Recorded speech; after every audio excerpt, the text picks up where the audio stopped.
Quem está comigo aqui agora no estúdio da Jovem Pan é o jornalista Fábio Piperno, comentarista de política e também de esportes da Jovem Pan News.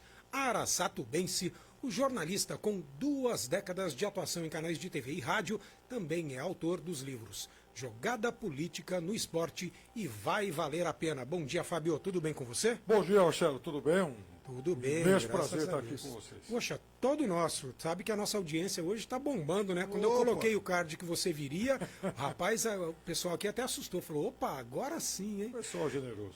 Vamos lá. Fábio, fala pra gente o seguinte. Cobertura política exige uma abordagem diferente da esportiva. Sim. Como você se prepara para lidar com esses 2 campos tão distintos?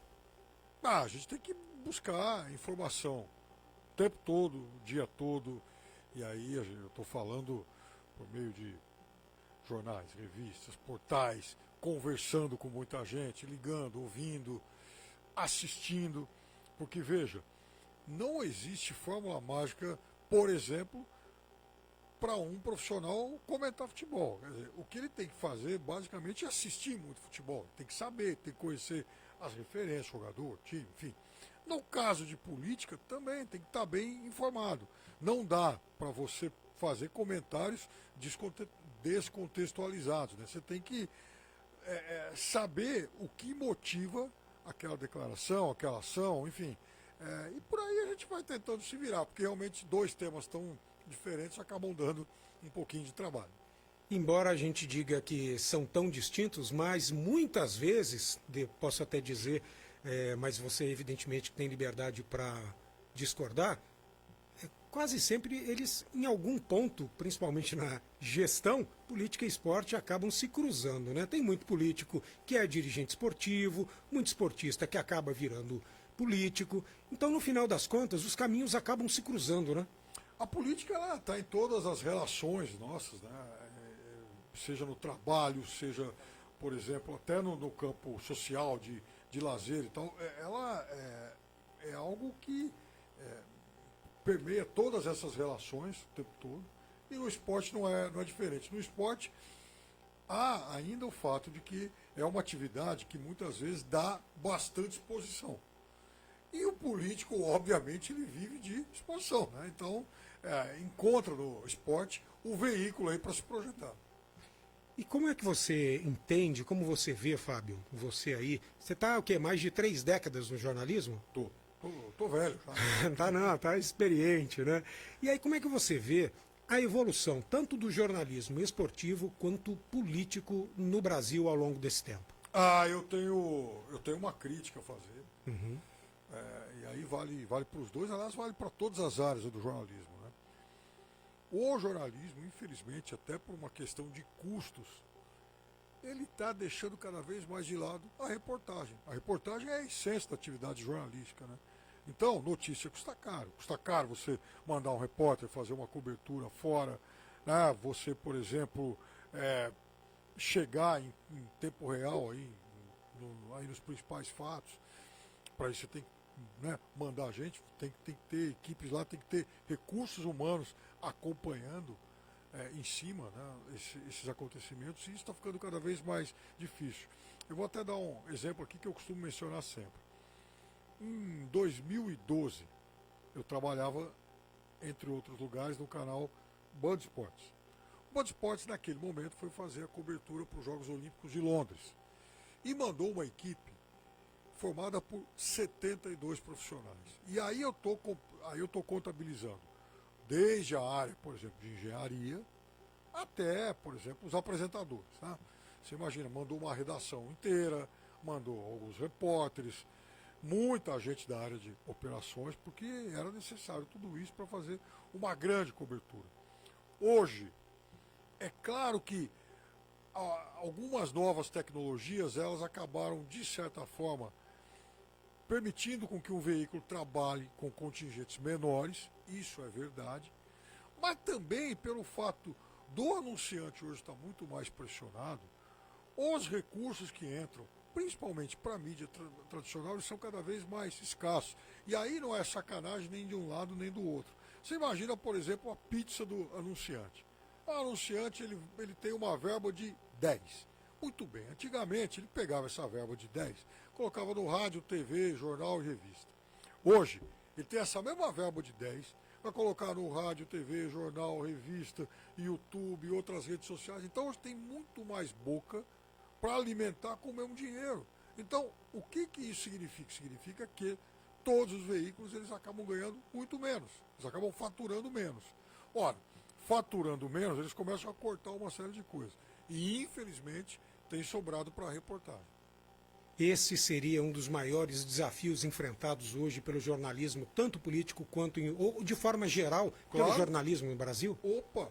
Ontem, no sábado, né, antes do jogo do Ar começar, a gente estava lá, no bar, em frente ao estádio e tal, e conversando com alguns amigos sobre, por exemplo, grandes assuntos, assim, alguns temas que poderiam resultar em grandes matérias.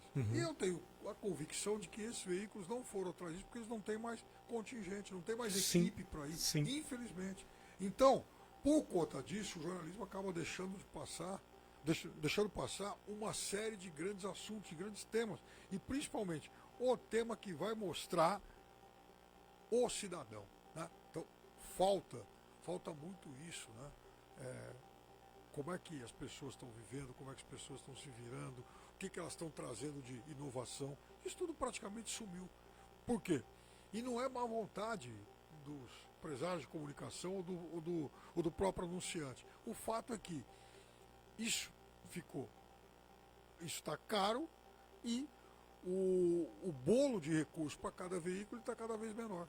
E tem como o jornalismo ele se reinventar nessa ciranda, nessa roda viva que virou aí tanto a cobertura quanto os anúncios, com redes sociais, com todas essas novidades que chegaram de forma avassaladora? Eu acho que o jornalismo, os grandes veículos, eles vão cada vez mais deixarem de ser veículos generalistas. Eu acho que eles, com o tempo, cada um deles vai procurar algum espaço um pouco mais segmentado. Perfeito.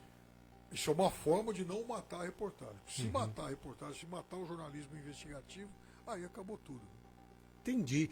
E aí, gostaria de te perguntar o seguinte, como é que você vê, eu vou sempre tentar relacionar, ou pelo menos pedir para que você faça comentários, nas suas duas áreas de cobertura. Como é que você vê a conjuntura esportiva e a conjuntura política brasileira como campo fértil aí para o jornalismo?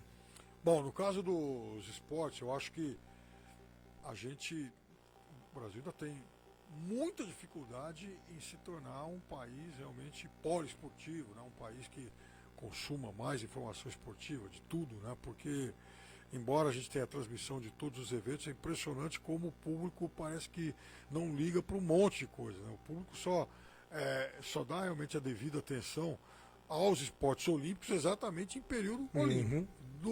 Então, eu trabalhei em canal esportivo, canal cabo, e as audiências, infelizmente, eram ridículas, né?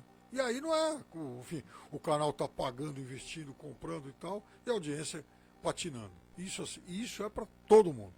Agora, eu acho que o jornalismo esportivo, como todos os outros, ele também está deixando de lado as grandes histórias, os grandes personagens, e investindo cada vez mais em evento. Como não dá para fazer tudo, ele vai lá e coloca o dinheiro dele em evento, porque afinal de contas o público quer ver o jogo de futebol mesmo, né?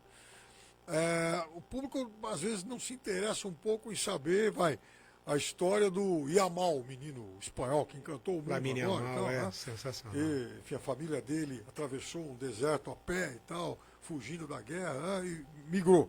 E o menino nasce espanhol por conta disso. Então, esse tipo de história, muitas vezes, ela não é mais contada porque não tem gente para contar isso aí. No caso do jornalismo político, é óbvio que o momento mudou bastante, se fala muito em polarização hoje. É realmente um período muito de conflito, de embates muito mais acirrados, é verdade. Só que eu também acho que isso chegou com atraso ao Brasil. Eu acho que vai ser sempre assim, e é uma ilusão alguém achar que o ambiente, em algum momento, ele vai ter alguma distensão. Não vai. O ambiente vai ser cada vez mais radicalizado, no Brasil e no mundo. É só a gente olhar com lupa o que acontece nas eleições dos grandes países aí pelo mundo. Quer dizer, não tem mais aquele conflito o embate de ideias, uma coisa só. Esquece isso. Os conflitos, eles são cada vez mais duros e cada vez o nível de tensão é cada vez maior. E hoje um oponente ele tenta não bater o seu rival pelo confronto de ideias, mas não, ele quer atropelar, ele quer massacrar. E infelizmente o público ele acaba se tornando torcida organizada de um de outro. Sim. E eu acho que isso também é potencializado por outros setores da sociedade que também se radicalizam bastante. Então parece que hoje as pessoas não querem mais saber o sujeito que está consumindo rede social, que está consumindo opinião de veículo de comunicação, ele não quer mais a opinião racional. Ele está buscando aquela coisa acirrada, apaixonada, muitas vezes odiosa, aguerrida. Isso é muito ruim. Só que isso é algo que veio para ficar. Seja no Brasil, nos Estados Unidos, na França, na Itália. Você pega qualquer um desses países, enfim, Argentina, em todos eles se fala em polarização. E em todos eles, esse é um fenômeno também político, em todos eles, os setores moderados eles vão sendo atropelados pelos setores mais radicalizados. Ou seja, a direita tradicional ela vai morrendo, ela está sendo espezinhada pela direita radical. E no campo da esquerda, com o tempo, também começa a acontecer a mesma coisa. E vai ser assim, não tenho ilusão nenhuma de que daqui a pouco isso vai mudar, vai haver uma distensão. Não vai, ninguém foi capaz de me apontar nenhum motivo até hoje para me fazer acreditar nisso. Traçando um paralelo entre esporte e política, me parece aquelas poucas, mas que ainda existem, torcidas organizadas violentas dos clubes de futebol que agora estão na política também, né? E aí eles acabam entrando num conflito. E aí, neste sentido, você acredita que... o Xande está me avisando que voltou aqui. Obrigado, Xande. Você acredita que a mídia ela tenha um papel de mais do que informação, de formação da opinião pública, tanto em relação à política, quanto ao esporte e outras áreas do conhecimento? Ela tem sim, é óbvio que ela é influenciadora, mas eu também acho, Marcelo, que a gente precisa agora, a gente está numa nova era em que a gente precisa definir bem o que é mídia. Porque com a disseminação das redes sociais, todo mundo se torna um comunicador. Sim. Então, isso está muito mais pulverizado. O sujeito que está lá consumindo notícia, ele não quer mais saber daquilo que foi dito exclusivamente na grande televisão, no jornal importante ou no rádio popular. Ele vai ler o influência de quem ele gosta. Se esse influência é ou não um bom caráter, isso é secundário. É secundário, né? Mas por algum motivo ele se identifica com esse cara. Então é muito difícil hoje a gente falar em mídia como um ecossistema, né?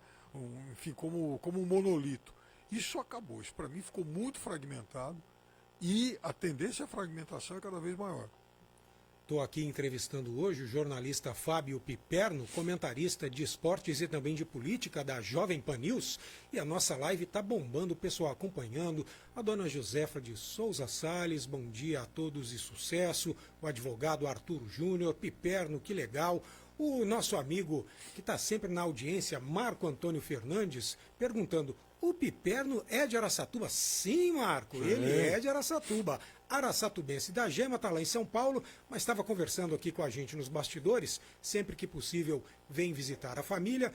Inclusive, poderia ter aparecido anteriormente, mas vem corrido, aí tem muita gente para visitar, não é? Hoje sobrou um tempinho, ainda bem, bom para a gente, bom para a audiência, que está aqui. Madalena Celone, produtora rural, dizendo: equipe nota 10. Muito obrigado, Madalena, pela parceria de sempre, viu? Fábio, vamos lá. Quais são os critérios que você utiliza para manter... Eu não gosto de falar em imparcialidade, eu gosto de falar de isenção, mas fique tranquilo. Mas, basicamente, para manter a sua ética profissional nas análises e nos comentários que você faz. Eu acho que hoje, quando a gente fala em imparcialidade pura e tal, a gente está exatamente debatendo um conceito um pouco utópico, né? Uhum. Por mais que a gente busque isso, isso também, assim, é claro que é importante procurar sempre manter um distanciamento. Mas principalmente para quem faz comentários, esse distanciamento ele pode existir em relação a essa ou aquela fonte, mas todo mundo tem as suas ideias, a sua forma de pensar. E você, obviamente, é influenciado a cada momento no seu dia a dia por esse DNA que você traz, né? Então, eu confesso para você que a minha principal, a meta que eu me imponho hoje, independentemente de... Todo mundo sabe de quem eu não gosto. De quem eu gosto, às vezes isso não está muito claro, mas de quem eu não gosto, todo mundo sabe, todo mundo que me acompanha. Agora, hoje, eu procuro a cada momento, eu não estou, enfim, não estou lá no microfone para tentar convencer ninguém, mas eu me sinto realizado quando eu provoco alguma reflexão. Perfeito. Então, porque às vezes as coisas não são tão nítidas quanto parecem, né? Que é muito bonito você mostrar, né, um mundo lá edulcorado, tal, uma coisa bacana, mas a realidade que se impõe às vezes é algo muito, muito diferente, né? Então, quando eu faço um comentário, veja, a gente falava nesses últimos dias, enfim, todo mundo debatendo apaixonadamente, corte de despesa, corte de gasto, que o poder público gasta muito, não gasta, tal, não sei o quê. Então, assim, é óbvio que gasta muito e é óbvio que tem que cortar. E aí, um dos principais debates que eu vejo nessa história hoje é o seguinte: bom, todo mundo está de acordo que tem que ter corte. Mas, por onde nós vamos começar a cortar primeiro? Então, até um ano e meio atrás, aqui no Brasil, o sujeito que recebia 1,6 salários mínimos por mês pagava imposto de renda. Agora, enfim, a faixa básica do imposto de renda tem um valor um pouco maior e tal. Mas aí eu ficava debatendo exatamente isso. Falava, pô, mas espera lá, cobrar imposto de renda de quem recebe 1,6 salários mínimos é extorsão social. Então esse cara não pode pagar. Para esse cara não pagar, tem duas alternativas. Ou você faz com que a máquina pública gaste mais, porque você vai tirar milhões de contribuintes de uma vez só, como de fato aconteceu. Ou então alguém vai ter que ser taxado, tributado, onerado para cobrir isso que saíram. Então, essa eu acho, a escolha que o país tem que fazer. Tem que cortar? Tem. Mas vamos começar a cortar de onde? Então, é fácil falar o seguinte: tem que passar o facão na Previdência, porque a Previdência gasta muito. É verdade. Tem que passar o facão e tem que, inclusive, fazer um pente fino, porque tem muita gente que recebe indevidamente. Mas, o que eu questiono é o seguinte: vai começar por aí primeiro ou vai começar cortando vantagens de quem há décadas recebe muito dinheiro, muitos favores, vantagens na forma, por exemplo, de isenções fiscais, vantagens fiscais, etc. Então, eu não estou querendo convencer ninguém que tem que fazer o caminho A ou o caminho B. Eu só gostaria que as pessoas pensassem um pouco sobre as alternativas que a gente tem. Você sabe que aqui no Jornal da Manhã Araçatuba, eu, Jonathan, a gente sempre fala o seguinte, basicamente na mesma linha de raciocínio, a gente também não trabalha pelo convencimento. Mas a gente sempre deixa claro o seguinte: olha, nós estamos te dando informação e você não precisa, você da audiência, acreditar no que a gente está falando. Busque mais fontes de informação. E não aquela somente da sua câmara de eco, daquela para apenas ecoar o que você idealiza, aquilo que você gosta de ouvir. Confronte ideias, confronte informações, justamente para você não ser manipulado. E aí, dadas as suas opiniões, análises, comentários, você enfrentou ou ainda enfrenta situações difíceis ou de conflito na profissão, no veículo, em áreas públicas? Como é que tem sido isto na sua vida? Bom, é claro que tem muita gente que discorda, tem muita gente que não gosta, mas é aí que está o negócio, quer dizer, também aí que está, né? Não dá para a gente temer esse tipo de conflito. Né? Não dá para assumir uma atitude apática e tentar ficar bem com todo mundo. Isso não existe. Então, se você sai para uma atividade como eu faço, como eu exerço, você já tem que estar preparado para as hostilidades que certamente você vai acabar, enfim, despertando. Então, eu não tenho nenhum problema em lidar com isso.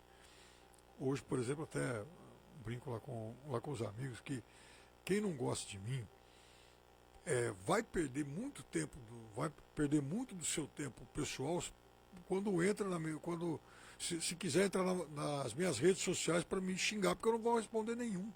Não perco tempo.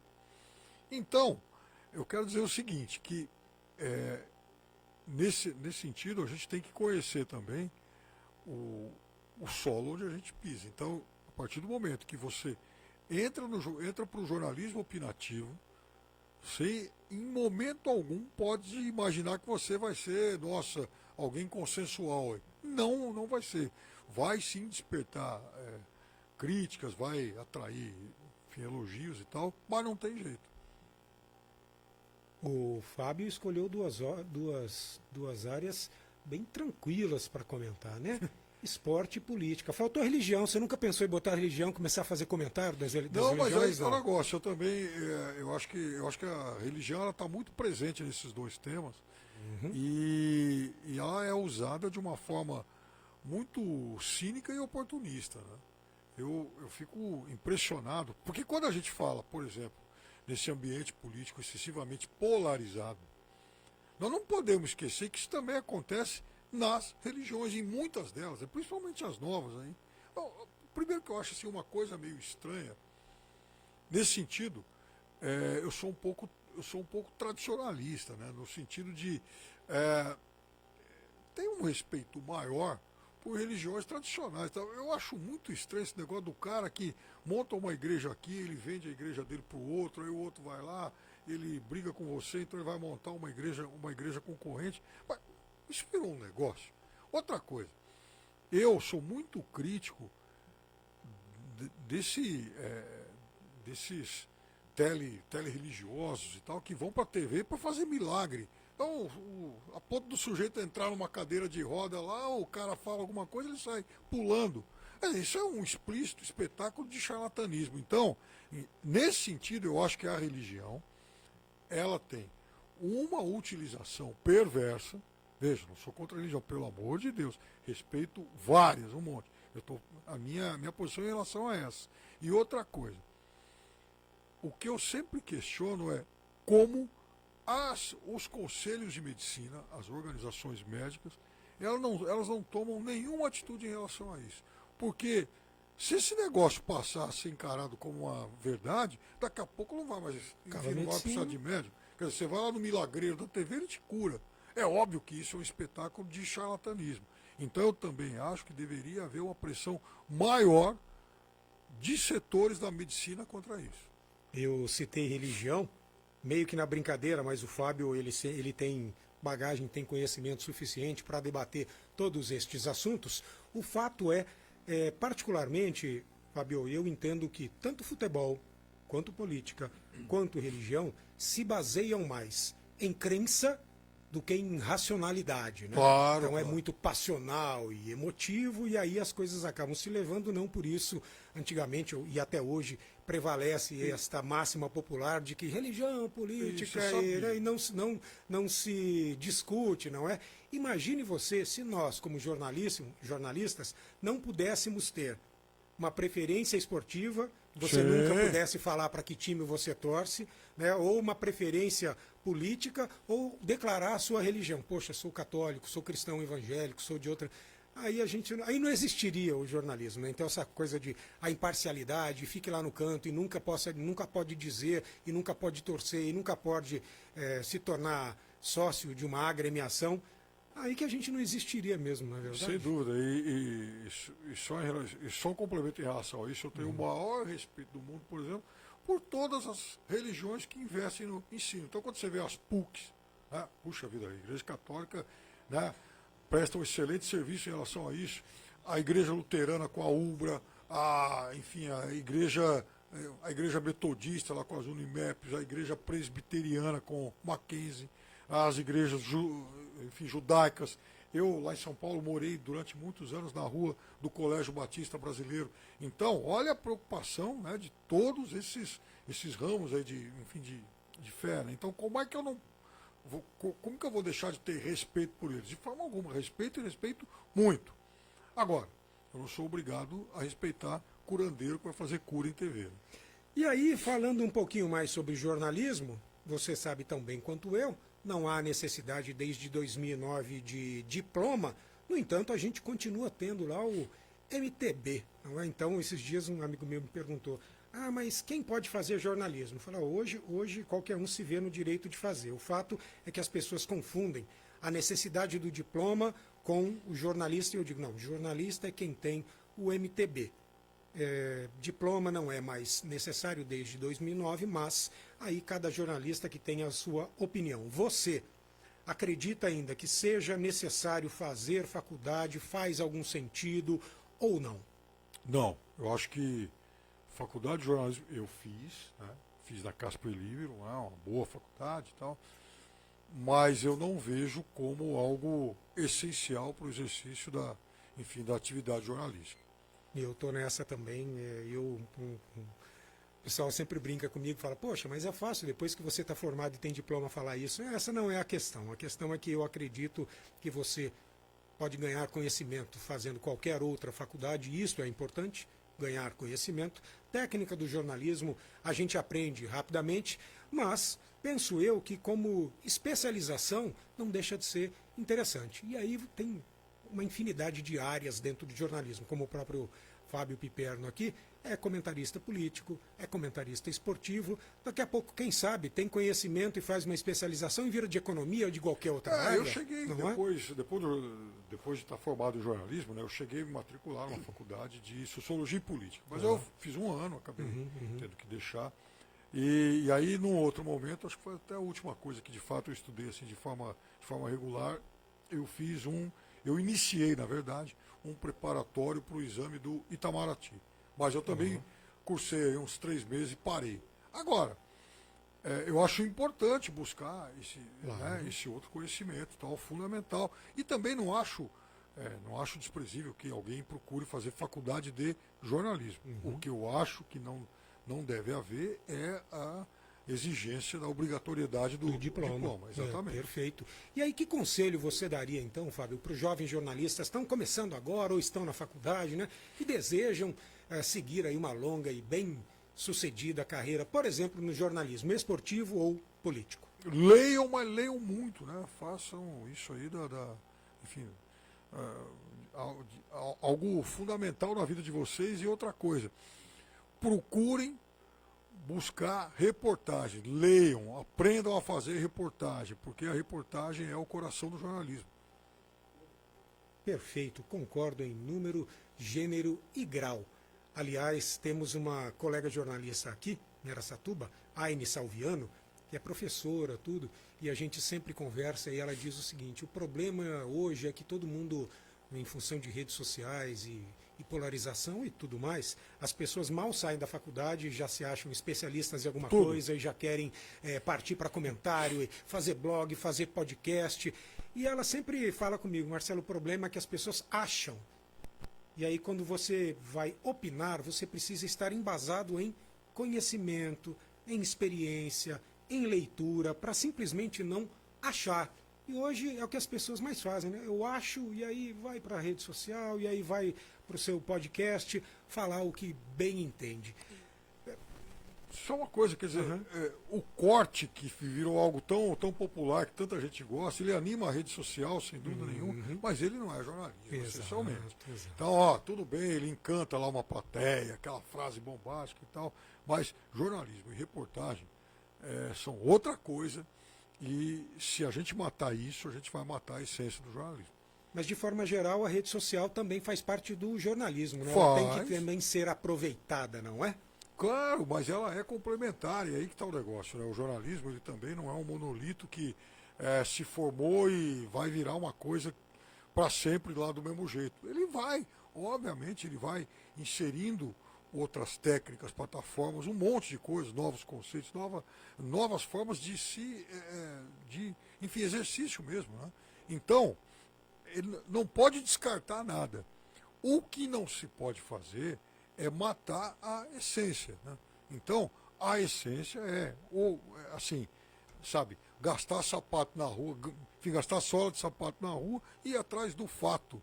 Se a gente não valorizar esse tipo de trabalho, daqui a pouco a gente vai ter jornalismo só de comentarista. E aí o comentarista ele vai comentar o quê, se ninguém foi apurar de fato a informação? E contamos a partir de agora com a participação também do CEO do SRC, o Sistema Regional de Comunicação, Marcelo Rocha, e entrou aqui e vai conversar com o Fábio Piperno também. Bom dia, Marcelo, tudo bem? Bom dia, estava acompanhando até agora nessa deliciosa conversa, bate-papo. Esse aqui é o jornalismo um pouco diferente, você vê, é um bate-papo descontraído. Não tem aquela pegada lá que eu vejo de vez em quando lá, dos contrários dentro da Jovem Pan, né, da rede Jovem Pan, o Piperno de um lado, outro do outro, e aquela história, mas além de gastar a sola do sapato, tem um cafezinho, né?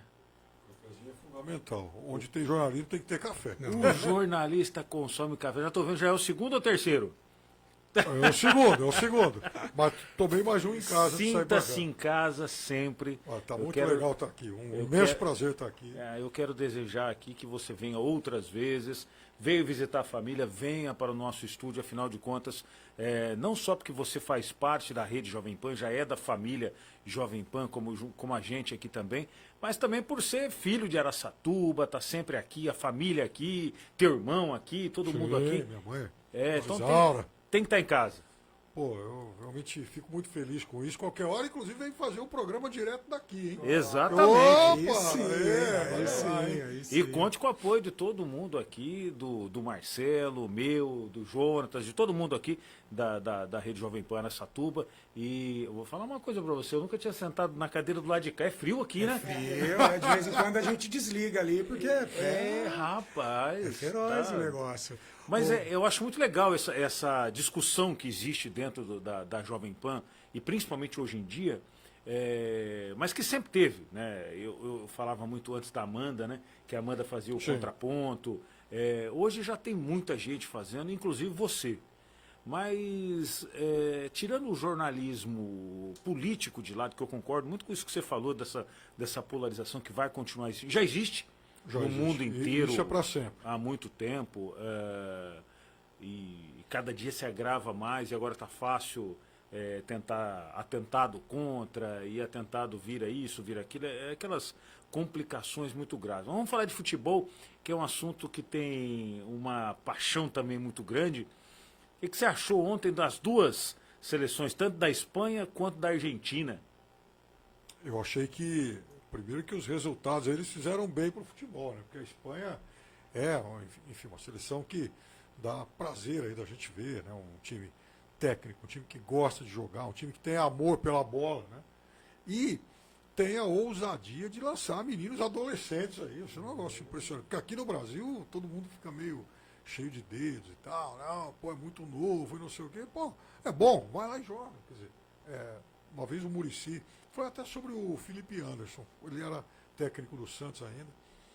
Aí o Felipe Anderson começando a aparecer e tal, e aí um repórter, ô Muricy, e o garoto aí que tá, né, chegando agora? O Muricy olhou e falou assim, mas vem cá, ele vai ser garoto para sempre? Se ele tá jogando no time principal, acabou, ele é jogador. Então, a Espanha encantou e trouxe esse novo frescor aí com esses meninos aí de 17, 19 anos e tal. E outra coisa, só fazendo também, pegando uma carona no tema político. Meninos que são filhos de imigrantes. É uma nova face da Espanha.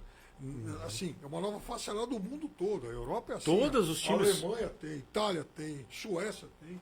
Então, gente, não dá para ficar ignorando isso e infelizmente algumas correntes políticas parece que elas estão míopes, elas querem promover uma cegueira coletiva em relação a isso. Mas Principalmente a brasileira. também. Eu lembro de uma campanha do Luciano do Vale para tentar patriar a Karina, jogadora de basquete argentina que vivia no Brasil, vive no Brasil, até pouco tempo atrás vivia em Campinas. ele queria de qualquer maneira naturalizá-la para que ela pudesse jogar pelo Brasil. Não conseguiu. Não, era uma fase que Uma dificuldade absurda. Tinha uma boa pivô, o Luciano falou, pô, é a Karina. Que é uma coisa que acontece em todos os países. O meu esporte de coração é o handball. E assim, E o Brasil já foi campeão mundial feminino. Feminino, as meninas são nossas leoas, elas são realmente fantásticas e vem com um time muito bom. Para mim, uma das melhores, se não a melhor jogadora do mundo, é de Paula, vai fazer um sucesso muito grande nas Olimpíadas. Ela é fantástica, ganhou a Champions League agora da Europa. Aliás, todas as jogadoras brasileiras estão jogando na Europa. Mas acontece no handebol, tem jogadores que já jogaram em 3 seleções. Tem que cumprir um estágio de um período, tal, se naturaliza em outros lugares. O Catar fez isso, porque o Catar é pequeno, tal. De repente você vê, o maior jogador de toda a história da Espanha é o Dashbayev. Bom, com o nome desse ele não pode ser espanhol, e não era.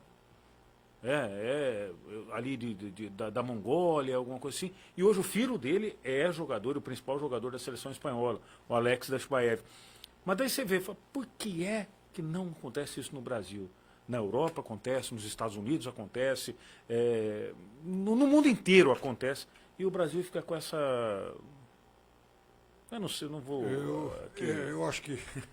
Eu acho que isso tem muito a ver com o atraso do Brasil. Né?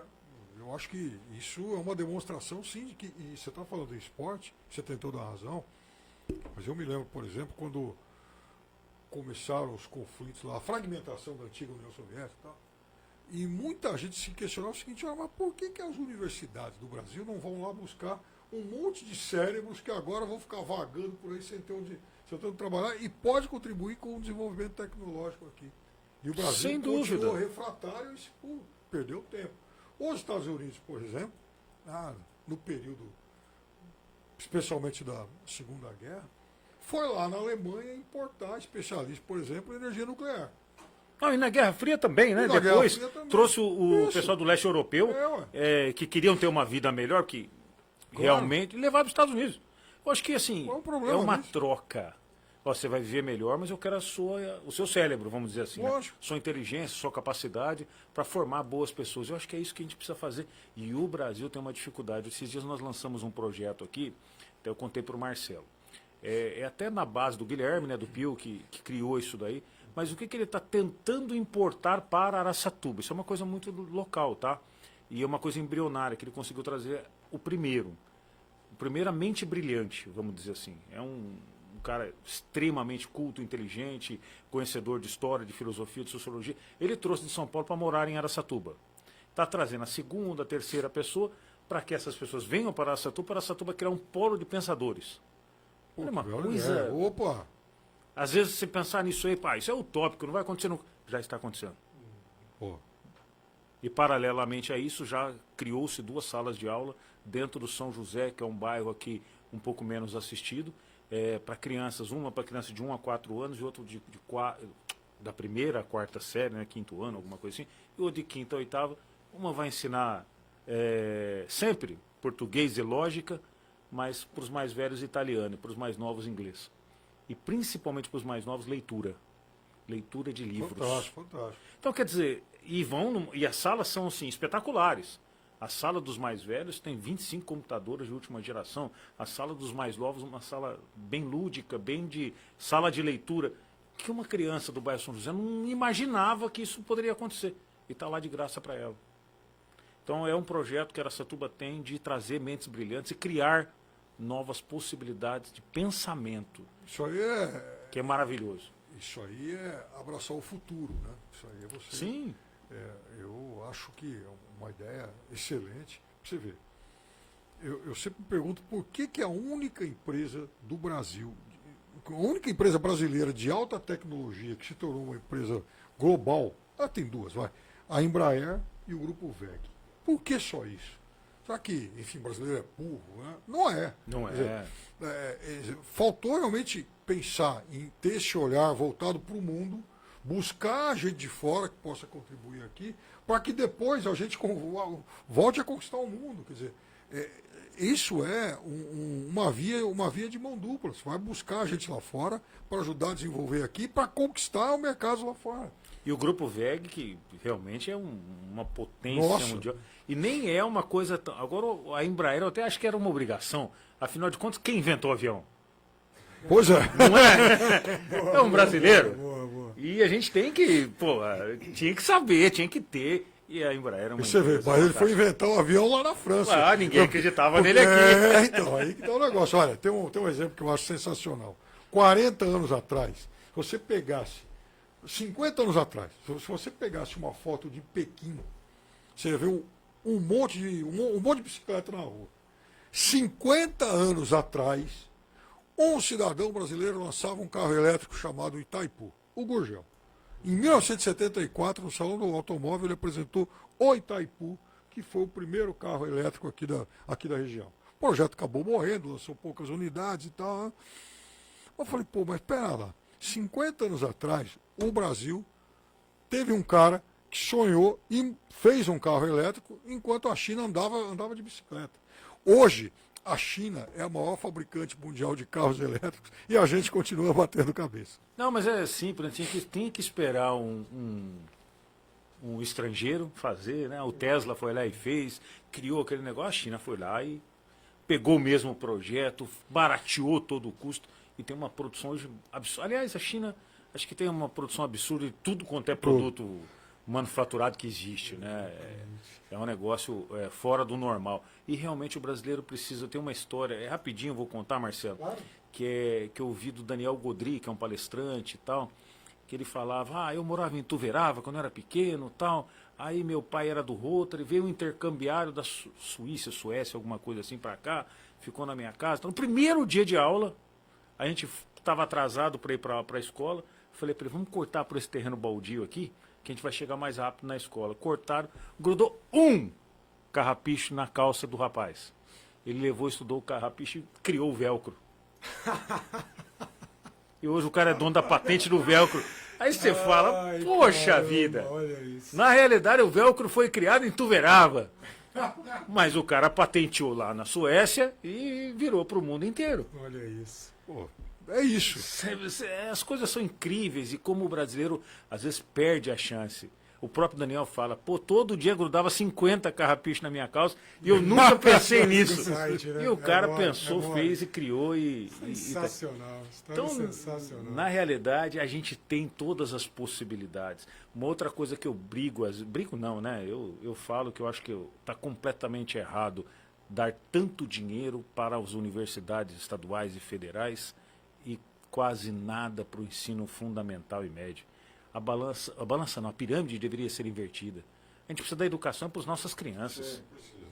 Nossas crianças precisam aprender melhor aí para criar um mundo melhor que só vem através da educação. 40 anos atrás, Darcy Ribeiro queria despejar dinheiro na construção de CIEPs. E naquele momento, o Brasil, inclusive gente que hoje é aliada às correntes políticas, não, achavam que era caro demais. Ele falava isso 40 anos atrás, quando começou a construção de CIEPs. Ele dizia o seguinte, ou a gente põe as crianças em escola em tempo integral, ou nós vamos formar nossos filhos para o crime. O que desde sempre acontece. Eu acho que naquele momento ele era vanguardista demais aqui para o Brasil. Não, o Brasil tem, às vezes, ele cria as coisas, né, fora do tempo.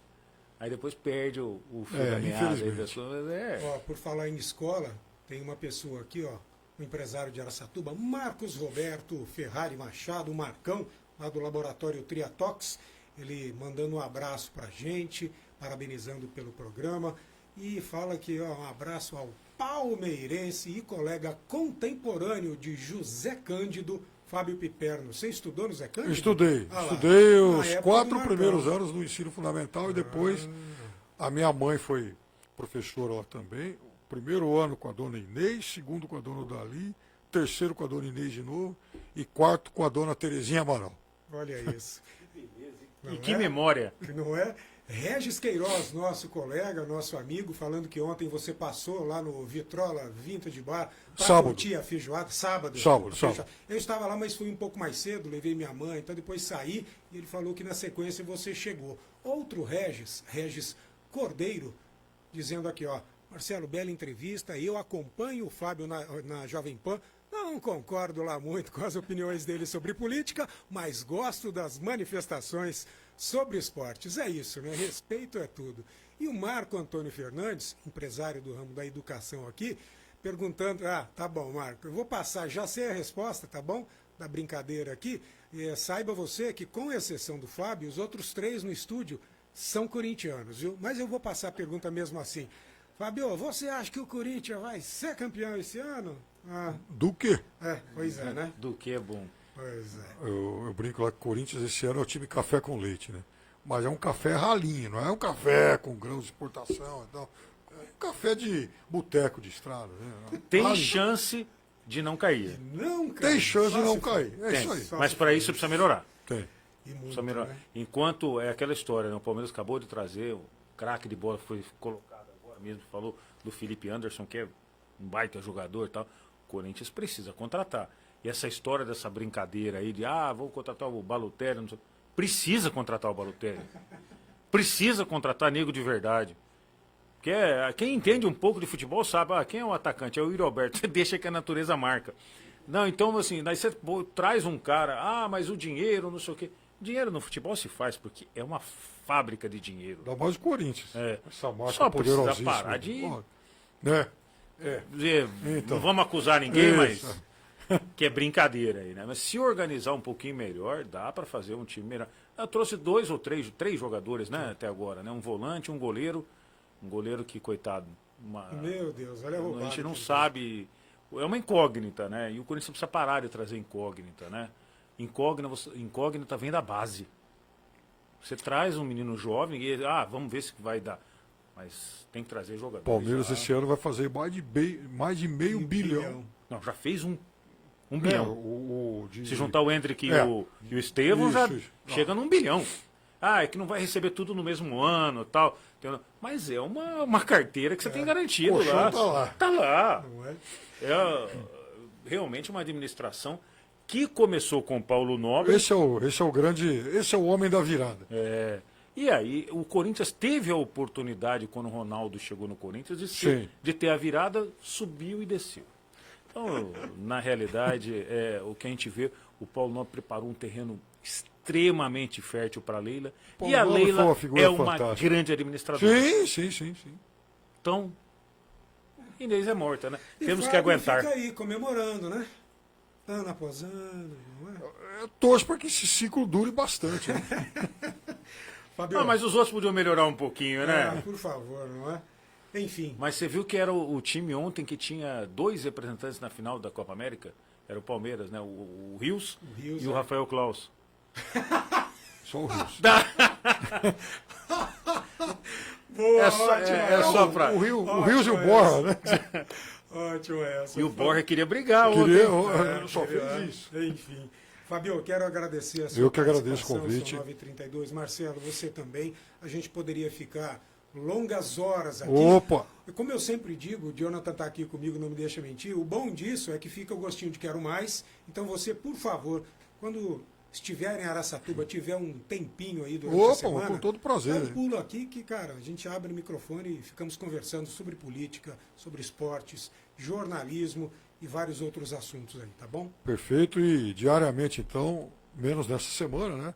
Lá no 3 em 1, das 4 às 6 da tarde. E no esporte quando a escala assim determinar. Marcelo, obrigado pela participação também, viu? Tamo junto, Marcelo. Agora são 9h33. Fábio, eu vou pedir para que você fique só mais um pouquinho, que ao final do programa a gente faz uma gravação bem rápida para redes sociais, tá bom?